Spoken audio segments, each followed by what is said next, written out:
Assalamualaikum. Hi viewers, I'm Rizwan Chaudhary. Today topic is about function of autonomic nervous system. That is new chapter of pharmacology. That is drug acting on autonomic nervous system. So before watching my video, please like and subscribe my channel and press the bell icon. So let's start. अच्छा, autonomic nervous system के बारे में पढ़ेंगे तो anatomy तो आपको पता ही होगी कि इसकी डिवीजन की अगर हम बात करें, सबसे पहले हमारे पास आ जाता है नर्वस सिस्टम में इसकी जो डिवीजन है, इसकी क्लासिफिकेशन, ठीक है, सेंट्रल नर्वस सिस्टम और पेरिफेरल नर्वस सिस्टम। अब यहाँ पे जो हमने डिस्कशन करनी है वो पेरिफेरल नर्वस सिस्टम है। सेंट्रल नर्वस सिस्टम जो है इसमें ब्रेन और स्पाइनल कार्ड्स हमारे पास आ जाते हैं, और ऑटोनॉमिक नर्वस सिस्टम जो है इसकी फर्दर डिवीजन है हमारे पास, ठीक है। इसमें आ जाते हैं एफरेंट न्यूरॉन्स है, इफरेंट न्यूरॉन्स और एफरेंट न्यूरॉन्स आ जाते हैं।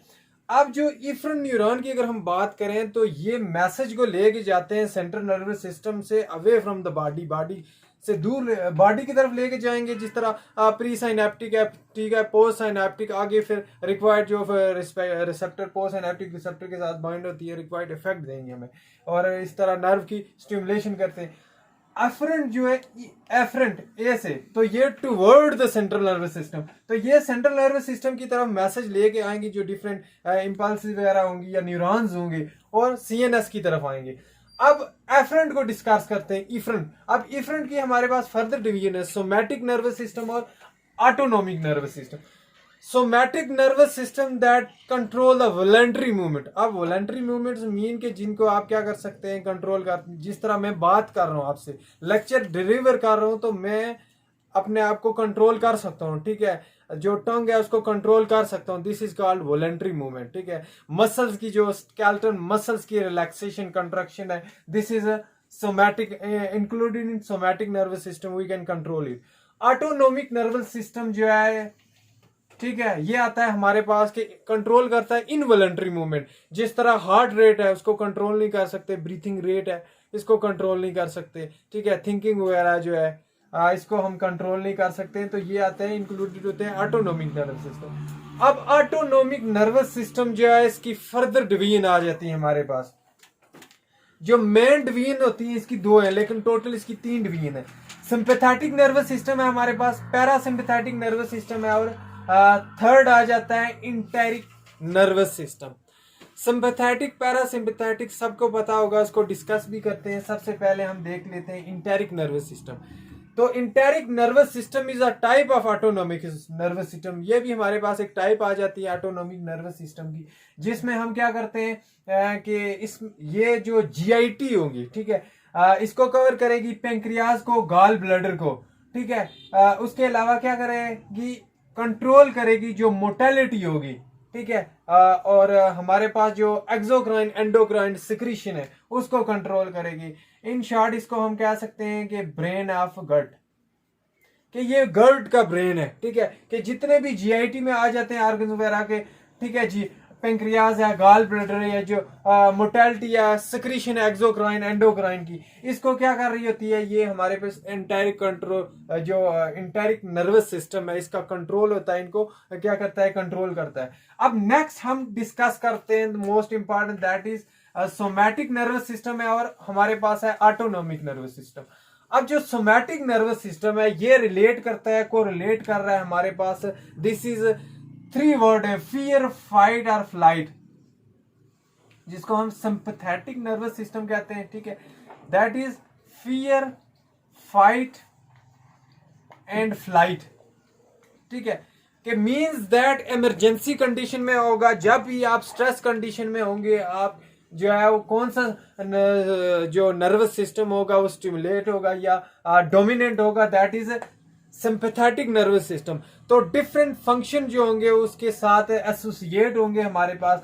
जिस तरह बात करें तो आईज की, जब सिंपैथेटिक नर्वस सिस्टम हमारे पास क्या होगा, एक्टिवेट होगा या डोमिनेट होगा, तो क्या होगा, आईज में हमारे पास क्या होगी कि डायल्यूशन ऑफ प्यूपल्स, डायलेशन होगी, जो प्यूपल होगा वो डायलेट होगा, ठीक है, डायलेशन होगी। इसके अलावा अगर हम हार्ट की बात करें तो हार्ट में उसकी जो कंट्रैक्टिलिटी होगी वो इंक्रीज हो जाएगी, ठीक है, हार्ट की कंट्रैक्टिलिटी इंक्रीज होगी। इसके अलावा जो हार्ट रेट होगा हमारे पास वो इंक्रीज हो जाएगा, ठीक है।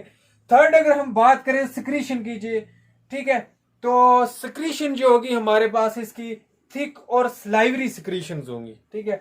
फिर आ जाता है हमारे पास ट्रैकिया और ब्रोंकाई। तो ट्रैकिया और ब्रोंकाई की ये इसको डायलेट करेगा जो हमारे पास सिंपैथेटिक नर्वस सिस्टम होगा, ठीक है। नेक्स्ट फिर हमारे पास आ जाता है कि अगर हम फाइबर्स की बात करें, पोस्ट साइनेप्टिक नर्व्स या प्री साइनेप्टिक नर्व्स की अगर हम बात करें, तो जो प्री साइनेप्टिक नर्व्स होगी सिंपैथेटिक नर्वस सिस्टम में, प्री साइनेप्टिक शार्ट होंगी और जो हमारे पास पोस्ट साइनेप्टिक होंगी, ठीक है। पोस्ट साइनेप्टिक जो नर्व फाइबर्स होंगे, ठीक है, उनकी लेंथ जो होगी वो ज्यादा होगी, ठीक है, वो लॉन्ग होगी। इसके अलावा अगर हम बात करें कि जो मेल में जेनिटाइल्स जेंटिलिया होते हैं उसकी एजैकुलेशन को इंक्रीज करते हैं जो हमारे पास सिंपैथेटिक नर्वस सिस्टम है। इसके अलावा जो मसल्स की कंट्रैक्टिलिटी होती है उसको क्या करते हैं ये सिंपैथेटिक नर्वस सिस्टम उसकी मसल्स की कंट्रैक्टिलिटी को क्या करता है ये डिक्रीज करेगा। नेक्स्ट अगर हम बात करें जो पैरासिम्पैथेटिक नर्वस सिस्टम है, ये फंक्शन की डिस्कस कर रहे हैं हम जो ऑटोनोमिक नर्वस सिस्टम के फंक्शन। तो पैरासिम्पैथेटिक नर्वस सिस्टम जो होता है ये हमारे पास क्या करता है, इसको हम कहते हैं रेस्ट एंड डाइजेस्ट के मीन। जब आप रेस्ट कंडीशन में होंगे तो आपका कौन सा सिस्टम एक्टिवेट होगा, कौन सा डोमिनेट होगा, that is peripheral nervous system. तो पेरिफेरल नर्वस सिस्टम जब डोमिनेट होगा हमारे पास तो क्या होगा कि ऑटोमेटिकली आपको पता है कि जितने भी सिस्टम्स होंगे वो रेस्ट में होंगे, ठीक है। उसमें सबसे पहले अगर प्यूपल की बात की जाए, आईज की, तो कंस्ट्रिक्शन होगी पीपल्स की, ठीक है, पीपल जो होगा वो कंस्ट्रिक्ट होगा। इसके अलावा हमारे पास जो हार्ट रेट है या कंट्रैक्टिलिटी होगी हार्ट की वो डिक्रीज हो जाएगी, ठीक है। हार्ट की जो कंट्रैक्टिलिटी होगी वो डिक्रीज होगी, ठीक है, हार्ट रेट डिक्रीज होगा। फाइबर्स की अगर हम बात करें, ठीक है, प्री साइनेप्टिक की, तो जो प्री साइनेप्टिक की लेंथ होगी वो क्या होगी, लॉन्ग होगी, ठीक है, लॉन्ग टर्मिनल्स होंगे। और वो जो हमारे पास पोस्ट साइनेप्टिक फाइबर होंगे वो क्या होंगे, वो शार्ट होंगे। ट्रैकिया और ब्रोंक्यूल्स की अगर हम बात करें, उसकी सिक्रीशन की बात करें, तो वो क्या करेंगी, कंस्ट्रिक्ट होंगी, ठीक है। ट्रैकिया और ब्रोंक्यूल पे इसका क्या फंक्शन होगा, सिक्रीशन इसकी वाटरी सिक्रीशन होगी। और ट्रैकिया और ब्रोंक्यूल्स को क्या करेगा, जो हमारे पास पैरासिम्पैथेटिक नर्वस सिस्टम है उसको कंस्ट्रिक्ट करेगा। इसके अलावा अगर हम बात करें मसल्स की, तो मसल्स की जो मोटालिटी होगी वो क्या होगी, इंक्रीज होगी, ठीक है, हार्ट रेट वगैरह डिक्रीज होगा। इसके अलावा इरेक्शन होगी, जो मेल की जेंटिलिया उसको इरेक्ट करेंगे, ठीक है, जो टीयर्स हैं उसकी क्या करेंगे, स्टिमुलेशंस करेंगे, ठीक है। इसके अलावा हमारे पास जो प्री साइनेप्टिक है, ठीक है, प्यूपल की कंस्ट्रिक्शन होगी। हमारे पास जो सिंपैथेटिक नर्वस सिस्टम है इसमें आ जाता है कि ये क्या करते हैं, हमारे पास के जो रेनिन की सेक्रीशन होती है, किडनी से एक हार्मोन्स होता है उसकी सेक्रीट करते हैं। वो सेक्रीशन जब करते हैं फिर आगे आप नेक्स्ट पढ़ेंगे कि एंजियोटेंसिन बनता है, फिर एंजियोटेंसिन 1 से एंजियोटेंसिन 2 बनेगा। और जो 1 होता है वो इनएक्टिव होता है, जो 2 होता है वो पोटेंट वैसोकंस्ट्रिक्टर होता है, ठीक है। तो ये फर्स्ट नेक्स्ट हम आगे पढ़ेंगे हाइपरटेंसिव में।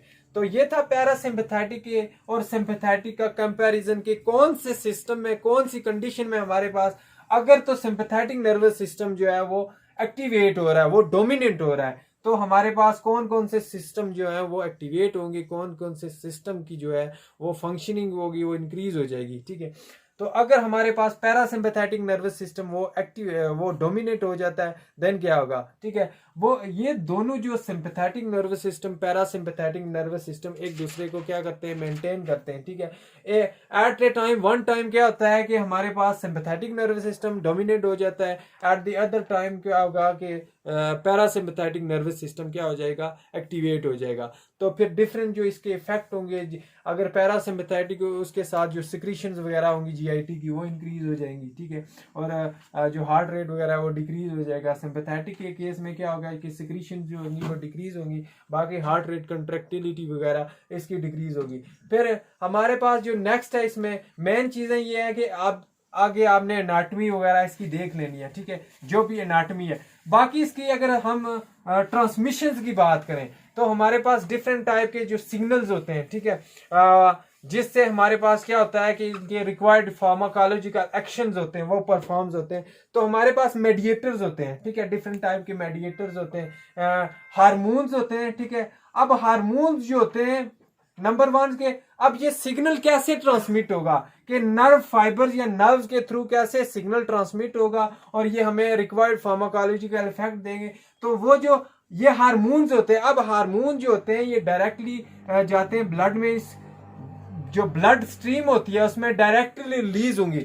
जब ब्लड स्ट्रीम में डायरेक्टली रिलीज होंगे आगे जाएंगे ये टारगेट सेल के साथ, टारगेट आर्गन के साथ जाएंगे, ठीक है। वो फिर ब्लड से आगे जाएंगे टारगेट आर्गन में, वो फिर आगे रिक्वायर्ड जो फार्माकोलॉजिकल एक्शन होगा, इनका जो रिक्वायर्ड फंक्शन होगा वो परफॉर्म करेंगे, ठीक है। हार्मोन्स हो गए। सेकंड वन होता है कि लोकल मेडिएटर्स होते हैं, ठीक है। अब लोकल मेडिएटर्स का क्या होता है कि आपको पता है लोकल मेडिएटर में हमारे पास हिस्टामीन मोस्ट इंपॉर्टेंट है, ठीक है। प्रोस्टाग्लैंडियंस वगैरह आ जाते हैं। तो ये डायरेक्टली क्या होता है कि बैरियर्स लगे होते हैं, उसको क्रॉस करके डायरेक्टली क्या करते हैं कि ब्लड में के थ्रू वो टारगेट आर्गन तक जाएंगे और अपना रिक्वायर्ड जो फार्माकोलॉजिकल एक्शन होगा वो परफॉर्म करेंगे।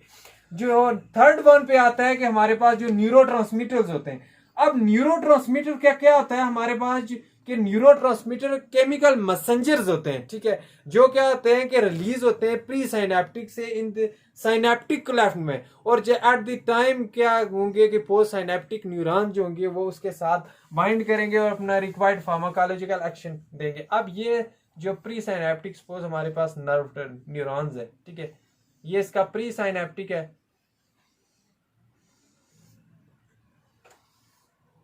ठीक है, ये पोस्ट साइनेप्टिक। अब यहां पे ये गैप जंक्शन होता है, ठीक है, साइनेप्टिक क्लेफ्ट कहते हैं इसको। ये प्री साइनेप्टिक है और ये पोस्ट साइनेप्टिक है। अब पोस्ट साइनेप्टिक के साथ इसके रिसेप्टर्स होते हैं जहां पे इसने न्यूरोट्रांसमीटर ने आके बाइंड करना होता है। अब सपोज के एक जर्नल में टर्मिनोलॉजी डिस्कस कर रहा हूं कि यहाँ पे हमारे पास कोलिन है, इसकी ट्रांसफॉर्मेशन हुई, यहाँ पे एसिटाइल कोलिन बना, वो जाके वेसिकल में स्टोर हो गया। इसकी जब मैच्योरेशन होगी, मैच्योरेशन जब होगी, ठीक है, तो यहां से बाहर से सिग्नल जाएगा, ट्रांसपोर्टर जाएंगे, इसको क्या करेंगे, इसकी जो मेम्ब्रेन होगी इसके साथ ये फ्यूज होगी और हमारे पास न्यूरोट्रांसमीटर रिलीज होंगे। जब न्यूरोट्रांसमीटर रिलीज हो रहे हैं साइनेप्टिक क्लेफ्ट में, ठीक है, दिस इज द स्पेस। अब ये क्या होता है कि जो न्यूरोट्रांसमीटर केमिकल मैसेंजर्स होते हैं जो वन टर्मिनल से के न्यूरॉन्स का वन टर्मिनल अदर टर्मिनल क्या हैं कि इस गैप जंक्शन के थ्रू ये क्या करते हैं, आगे मूव करते हैं। अब ये न्यूरोट्रांसमीटर देन अपने पोस्ट साइनेप्टिक रिसेप्टर के साथ बाइंड करेंगे। जब बाइंड करेंगे तो जाहिर बात है हमें टारगेट आर्गन तक जा रहे हैं, ठीक है, जो इफेक्टर आर्गन है, फिर आगे इनका जो है कि सेलुलर रिस्पॉन्स होगा, जो भी इनका रिक्वायर्ड फार्माकोलॉजिकल एक्शन है वो परफॉर्म करेंगे। कि सपोज एसिटाइल कोलिन है, ये जब रिलीज हो रहा है, ठीक है, साइनेप्टिक क्लेफ्ट में आया, साइनेप्टिक क्लेफ्ट में देन अपने जो पोस्ट साइनेप्टिक रिसेप्टर है उसके साथ बाइंड होगा, ठीक है, एक्स्ट्रा सेल, फिर देन ये क्या करेगा, अपना जो रिक्वायर्ड फार्माकोलॉजिकल एक्शन होगा वो परफॉर्म करेगा, ठीक है। कि सपोज ये ब्लड प्रेशर को क्या कर रहा है, डिक्रीज कर रहा है, जो मोटेलिटी है जीआईटी मोटेलिटी उसको कंट्रोल कर रहा है, ठीक है। आगे नेक्स्ट इसके कि डायलेशन या कर रहा है या कंस्ट्रिक्शन, पीपल्स को क्या कर रहा है, उसकी कंस्ट्रिक्शन कर रहा है। जितने भी इसके जो रिक्वायर्ड फार्माकोलॉजिकल एक्शन होंगे वो परफॉर्म करेगा, ठीक है। इसी तरह अगर हम तो ये आता है कि पैरासिम्पैथेटिक न्यूरोट्रांसमीटर की हम बात करें तो ये पैरासिम्पैथेटिक में आता है हमारे पास most important that is acetylcholine. Sympathetic की अगर हम बात करें तो उसमें आता है एपिनेफ्रिन, नॉरएपिनेफ्रिन आ जाते हैं, ठीक है, और उसके अलावा आ जाते हैं हमारे पास डोपामीन वगैरह आ जाते हैं, ठीक है। तो वो चूंकि फाइट एंड फ्लाइट और ये this is rest and digest जो पैरासिम्पैथेटिक नर्वस सिस्टम हो। अब इसी को लेकर हमने आगे चलना है। आगे हमने फिर हमारे पास जो डिवीजन आ जाती है इसकी कि जो कोलिनोसेप्टर्स होते हैं, ठीक है, एड्रीनोसेप्टर्स होते हैं। जर्नल में आपको बता देता हूं, ठीक है, कि जो ऑटोनॉमिक नर्वस सिस्टम पे 4 चैप्टर बने हुए, ठीक है। एक है हमारे पास कोलिनोसेप्टर्स होते हैं, फिर 2 हमारे पास 2 टाइप ऑफ रिसेप्टर्स होते हैं, रिसेप्टर्स की क्लासिफिकेशन है, ठीक है। कोलिनोसेप्टर्स होते हैं, ठीक है, और एड्रीनोसेप्टर्स होते हैं, ठीक है। अब कोलिनो इसको कोलिनर्जिक से रिलेट करते हैं, ठीक है, मस्करेनिक है और निकोटीनिक रिसेप्टर्स आते हैं इसकी क्लासिफिकेशन, ठीक है, निकोटीनिक रिसेप्टर। और देन एड्रीनो में है हमारे पास एड्रीनर्जिक रिसेप्टर, इसमें हमारे पास alpha receptor, alpha and beta receptors आते हैं, ठीक है। आगे इनकी भी हमारे पास फर्दर क्लासिफिकेशन है, ठीक है। तो फिर देन आ जाता है हमारे पास डोपामीन रिसेप्टर, वो भी इसकी टाइप्स है हमारे पास एड्रीनोसेप्टर्स की, तो ये हमारे पास फिर इसकी हमारे पास क्लासिफिकेशन है। फिर मस्करेनिक की आगे से 5 टाइप्स हैं, ठीक है। निकोटिनिक्स की 2 टाइप्स हैं, अल्फा की भी 2 टाइप्स हैं, बीटा की आगे 3 टाइप्स हैं। तो ये इसके कोलिनोसेप्टर कोलिनर्जिक ड्रग्स हैं, ठीक है, उसके एगोनिस्ट, देन कोलिनर्जिक एंटागोनिस्ट, फिर एड्रिनर्जिक एगोनिस्ट, एड्रिनर्जिक एंटागोनिस्ट। तो ये इसके 4 चैप्टर हैं। ये आते ही एक ही हमारे पास जो सेक्शन है ANS, drugs acting on autonomic nervous system. So this is all about today topics. Thank you very much.